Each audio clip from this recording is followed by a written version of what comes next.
আমি জানি চুরিটা ওই করছে, বুঝছস? না নবাব সাহেব, যেদিন চুরি ছিল সেদিন আমি আমার নানির বাড়ি ছিলাম। না হইলে আপনি আমার আব্বারে জিগান। কোনো মিথ্যা কথা শোনার টাইম নাই। এখানে যতগুলো লোক দেখতে আসছিস প্রত্যেকটা লোক একটা করে পাথর তোরে মারবো, আর যেই লোক পাথর না মারবো ও 5টা চাবুকের বাড়ি আমার কাছে খাইবো। সবাই ওরে পাথর মারো। সবাই একজন একজন করে ওরে পাথর মারো। আহ উহ আহ আহ আমার ছেলেরে এই ফুলটা মারি, তাইলে ওই ব্যথা পাইবো না। আহ বাবা, বাবা কি হয়েছে তোর? কি হয়েছে বাবা?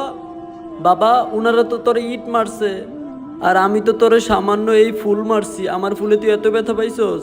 বাবা, আমার আফসোস একটাই, আপনি আমার বাবা হয়েও আপনি আমার মারলেন।